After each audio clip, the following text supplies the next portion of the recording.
Welcome to the Intuitive Eating and Body Positivity podcast. I'm Terry and I'll be talking about all things intuitive eating, body positivity and health at every size, and shaking off weight stigma, diet culture and food rules so that we can all have a better relationship with food and our bodies.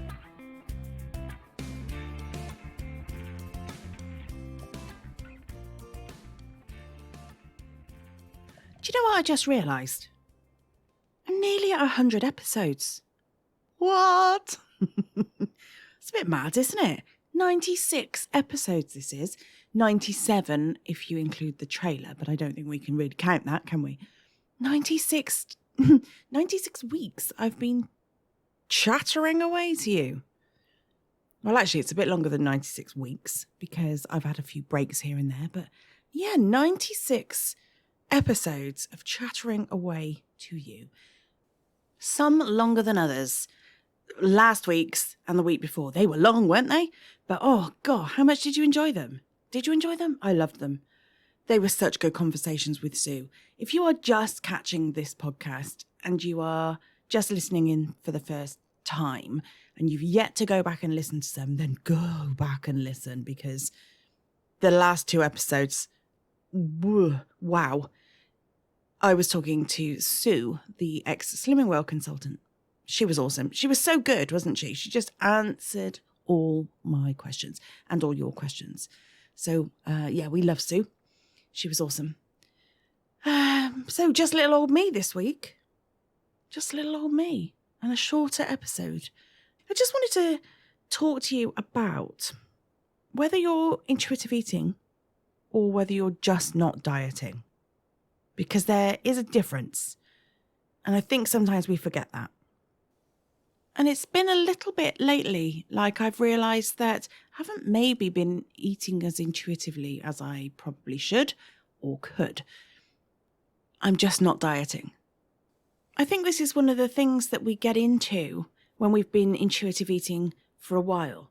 So I know a lot of people, when they're in the early days of intuitive eating, will spend an awful lot of time really considering what they're eating, really considering what things feel like to eat, what they taste like, what they feel like eating, how hungry they are, how full they are, that sort of thing.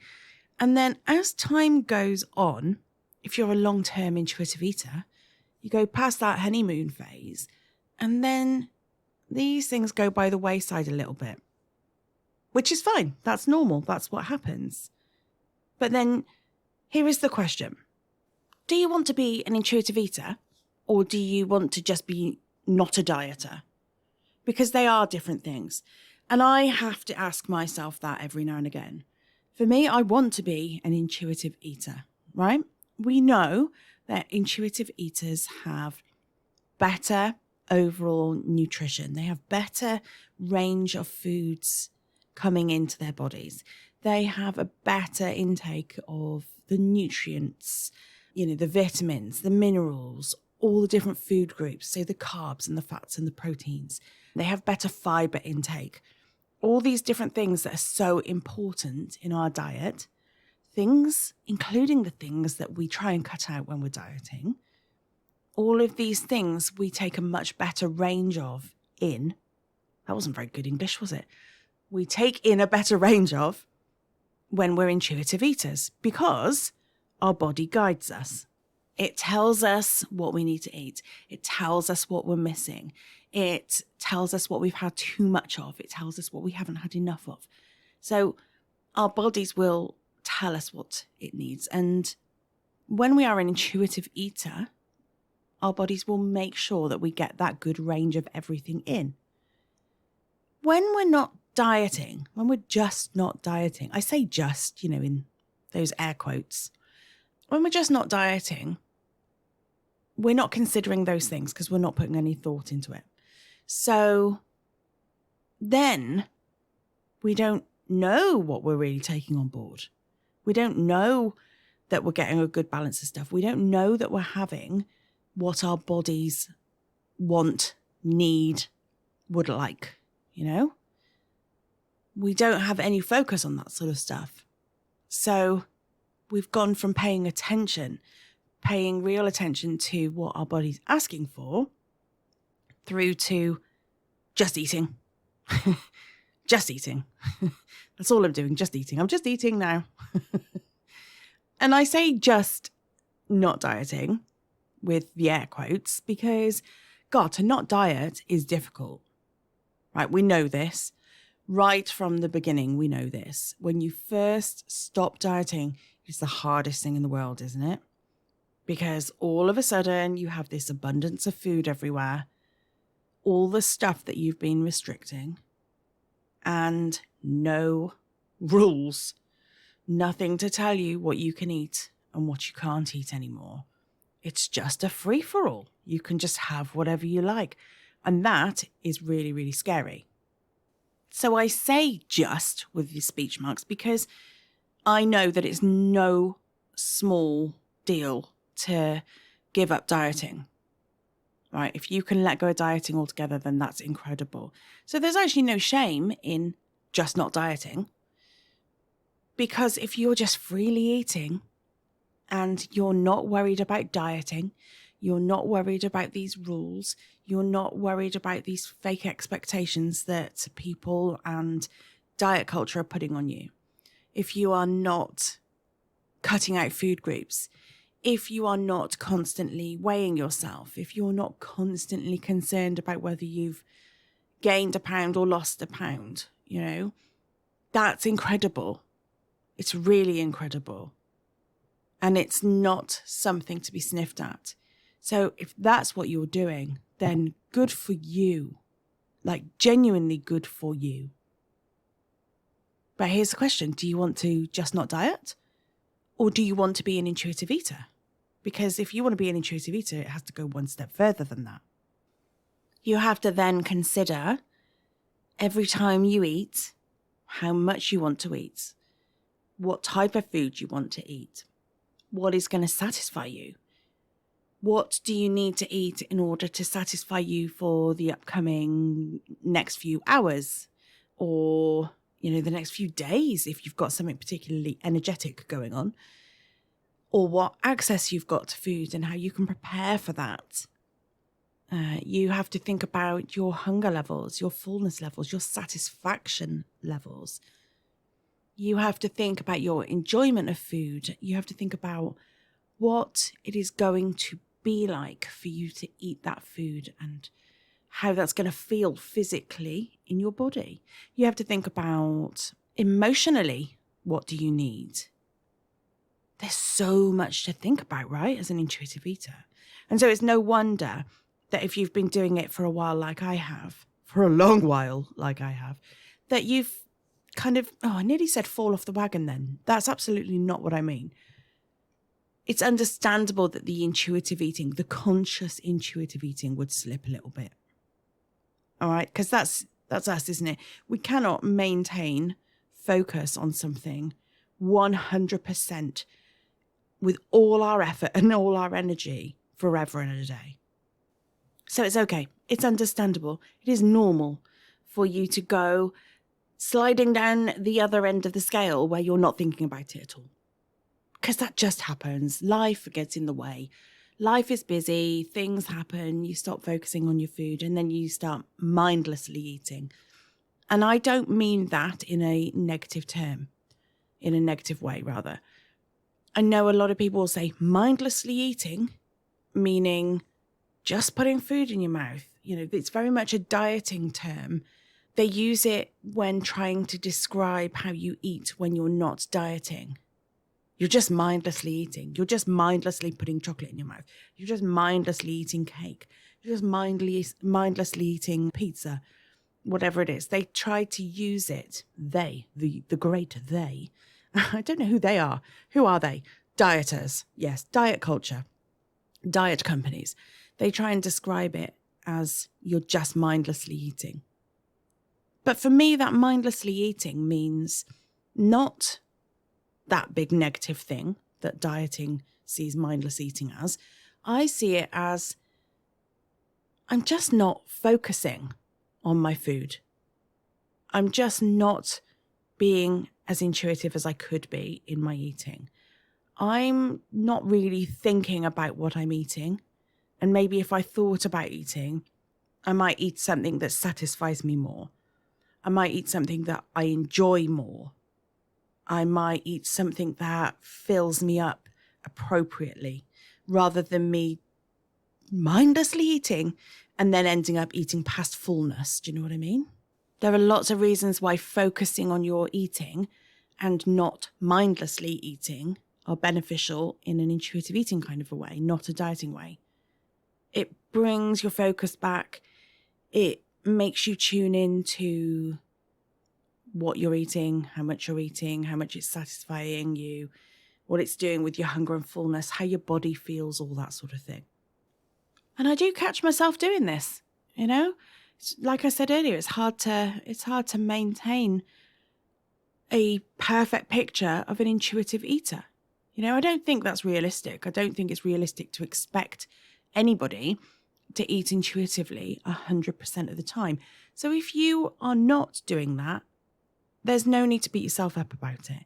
If you've gone through the phases where, you know, you just come out of dieting and you've got that honeymoon phase where you're eating all of this stuff, and then you find your way through that, because that's a tough period to navigate, isn't it? All this free reign and free access to food.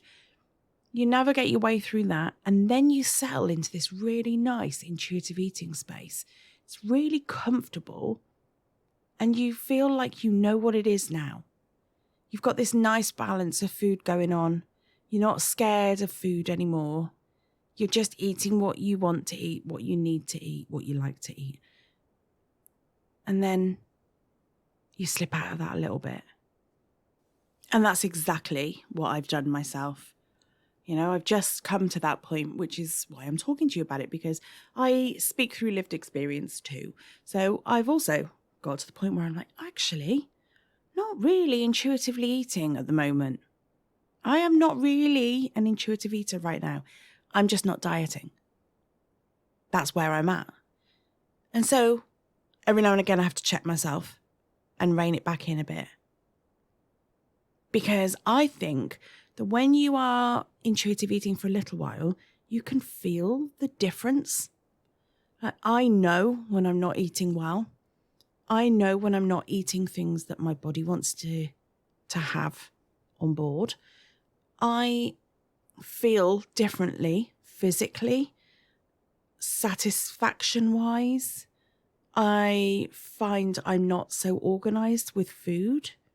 It's just a whole different picture for me. There's lots of ways that I know when I feel like I've gone off the rails a little bit with with intuitive eating. I know because it feels very different to me. And when I am intuitive eating, it feels like I'm on the good old straight and narrow, you know, that sort of thing. So I know when I've lost my intuitive eating way, and I know when I need to rein it back in a bit. With that slip, I find myself, and you might find the same, that's when the thoughts come back in about your body. This might be the time where you start to think about how you don't have control anymore because there's no focus on your food. So, you know, you're just eating this, that, and everything else. It might bring you back to thoughts about how you don't have any control around food. You don't have any willpower around food. Are you feeling like you're greedy or gluttonous in some way? All these feelings can start to come back in. It's just in a slightly different context, because before you would have these thoughts when you stopped dieting and you lost the control around food. You know, you had this response to the restriction where you ate lots of the food you've been restricting. It can be similar to that, but I find it is in a much more subtle way. Similar feelings, because why haven't I been intuitive eating? Why have I not been paying attention to my food? Why have I not been eating what I need to eat? Why have I not been paying attention and just eating the first thing I see when I open the cupboard? Same kind of thoughts, just feel slightly differently. They feel a lot softer, but the thoughts do come creeping back in. And then what happens? Then you start feeling those thoughts and feelings about yourself. well, I've not been looking after my body. I feel XYZ about my body. And then you start to question weight gain. And then you start to think, well, if I'm just eating all this stuff, then I'm going to start to put weight on. Do you recognize this cycle for yourself? Maybe you do, maybe you don't. Maybe this will be an episode you need to come back to another time. If you're not quite at the point yet where you've been in it long enough to recognize this, then maybe you need to come back to this episode. Maybe your intuitive eating is awesome and you haven't ever experienced this, and that's great. But, this is something that I've experienced, so I can talk about it. But if you have these thoughts and, these doubts that start creeping back in about your body and your weight and your eating habits, it can be really natural for the next point to be, maybe I should lose some weight. Maybe I should get on a diet. Maybe. And now it's time to consider, what do I want? Now I want to bring the focus back to intuitive eating. Now I want to start thinking about what I need, what's going to make me feel good, what's going to make me feel well, what's going to put the appreciation back to what it was when I settled into that really nice, comfortable phase of intuitive eating.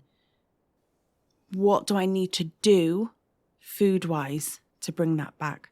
What do I need to do mentally to bring that back? What do I need to do to start focusing on appreciating myself again? It's a work in progress, right? All of this is a work in progress. But I just wanted to do a kind of short episode and say that if this is something you recognize, then that's okay. It's all normal. It's all part of the process. And you just kind of have to make a decision of, do you want to focus on that intuitive eating, or do you just want to carry on not dieting? There's no right or wrong here. It's just kind of good to recognize it. So every now and again, have a little tune in to your intuitive eating habits. Have a little think about what kind of stage you're in with it. Have a think about whether you are intuitively eating or whether you're just not dieting. And, it's like one of those books, the pick your own adventure books. You can do what you want. You can choose whether you go down the intuitive eating route. You can choose whether you go down the just not dieting route. There's no right or wrong. It just takes conscious effort every now and again if you're going to stick on the intuitive eating path. So, just a short episode today, because I just wanted to share the experience that I'd had a few times now in my path of intuitive eating. There's been a few times where I've just not been dieting. And then I bring it back to intuitive eating again. It's just one of those things that happens on the journey, I think. On the journey. There's that word again. I don't know what word to replace that with. Journey. Everything's a journey, isn't it? I don't know what to replace that with, but we'll go in with journey until I find a suitable alternative. But yeah, that's it. I just wanted to kind of speak to that a little bit. So ask yourself the question, what are you doing today? Are you intuitive eating or are you just not dieting? On that note, I'm off to have my tea. I'm having pie today. Chicken and stuffing pie. This is a new one on me. Chicken and stuffing pie, potatoes, vegetables, because that, today, intuitively, is what I want to eat. Have a really lovely week. Take care of yourself. Stay in touch on social media. I'd love to hear from you. Take care. Speak to you soon. Bye.